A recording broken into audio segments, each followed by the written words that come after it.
Can I pause you just for a moment to basically talk our viewers through the visuals you see on your screen? This is the lawn at the Prime Minister's residence. I've had an opportunity to walk around those lawns, beautiful lawns, and you see some peacocks there as well. This is now, and this is the Prime Minister's signature move where he holds a kid's ear, rubs the ear, holds the cheek, and here is the Prime Minister in the meeting room. The kids there as well, and that again is very interesting. You got the kids there in full display. Now, ordinarily, you would not have young children of this age in a formal kind of setting, but that's just the way this particular Trump administration has been. The kids, Elon Musk's kids, for example, Vance's kids, very much a fixture in, and the Prime Minister looks quite pleased. He's happy, he loves talking to kids, so he's very happy talking to these young children, but that typically doesn't happen. Kelly Hawk, before I ask you about trade, just the symbolism of the images that we're seeing, the kids there, Usha there, it almost seems in some part as, of course, part business, but also just a cultural immersion, a discovery of India, as it were. I think that, you are seeing, as you noted, the integration of a number of the cabinet members' families, members of the team's families in the way that they're doing outreach. It does provide a personal touch. I think it's actually quite lovely, and especially just given the personal linkages that the Vice President's wife has to the country, it makes it for a very unique interaction. And the big difference, remember, with Kamala Harris was because she was on the Liberal Democrat side and had issues which she'd mentioned before she became Vice President, not so much when she was Vice President, but before she became Vice President, her problems with the Modi government were quite clear, and therefore that would have been uncomfortable. But Usha Vance worked with a conservative judge. Her husband is Vice President of the Republican Party, so there's an ideological fitment there as well. Professor Andrew Latham, these aren't usual scenes at 7 Lok Kalyan Marg at the Prime Minister's residence. Usha and the whole caboodle coming in large numbers for the Prime Minister's meeting. This is an official dinner, but you've got America's Vice President there out with his whole family meeting our Prime Minister. What are you making first just of the symbolism of what we're seeing, and then we'll dive into the substance? Well, the symbolism is really interesting. Obviously, his wife Indian, etc., that's great. But the bigger picture right off the bat is twofold, at least. This is not just about a trade arrangement.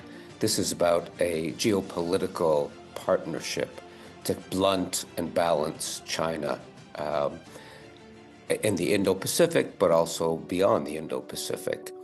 And then I would say this, that's the geopolitical piece, the big picture internationally. And then I would say in terms of American domestic politics, the Republican Party is increasingly trying to attract the diasporic Indian population, which, by the way, in case people don't know, is the wealthiest demographic group in the United States, and has always traditionally drifted towards the Democratic Party, but now is up for grabs. And the Republican Party really wants to pull that Indian diaspora American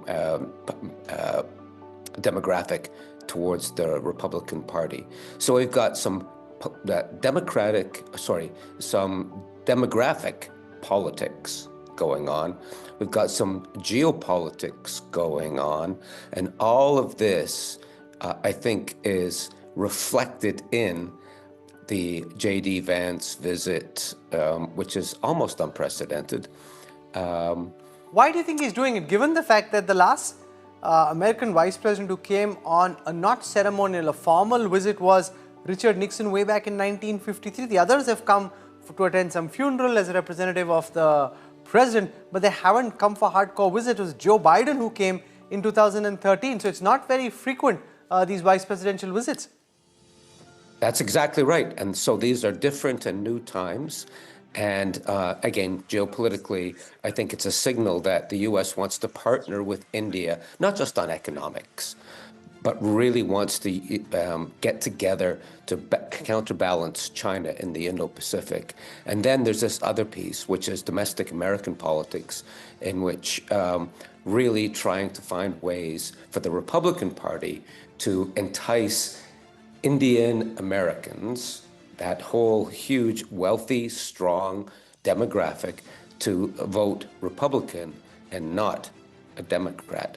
And I think when you put those two things together, you can really understand why JD Vance, quite apart from, I'm sure, just he just wants to take his kids to India. That's sure. wonderful. If your wife is of Indian origin, then it always Yeah. makes sense for the kids to come and see this country. So they're all dressed up in their bandgalas, they've got bundis, so they're very much trying to find their Indian roots.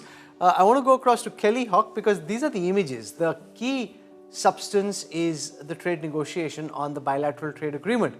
You know, we've got an Indian delegation from the Commerce Ministry headed to the United States soon.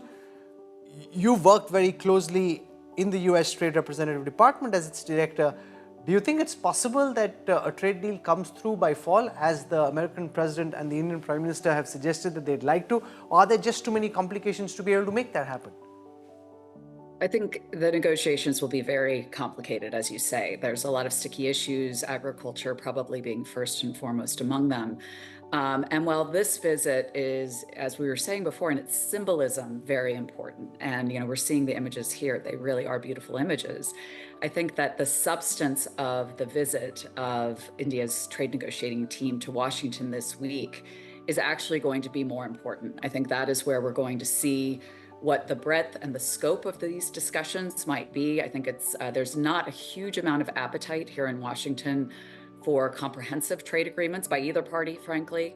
But I do think that India has a bit of a leg up on many of the other countries that are trying to negotiate some sort of a settlement with respect to the reciprocal tariffs that were posed in early April. Why do you think, from your lens, of course I have an Indian perspective on it, but why do you think from your lens, does India have a leg up over other countries trying to get the same deal through? I think a couple of reasons. Number one, first and foremost, Prime Minister Modi came here and really launched the talks on the 13th of February, right? So that, already had India kind of first out of the chute, right, in discussing, how to really deepen our trade relations. And I think what the professor was commenting on before is absolutely right. India is mission critical to the United States in trying to find a way to counter India's influence in our economy. You already have seen so many companies investing in India to try to diversify their sourcing away from China.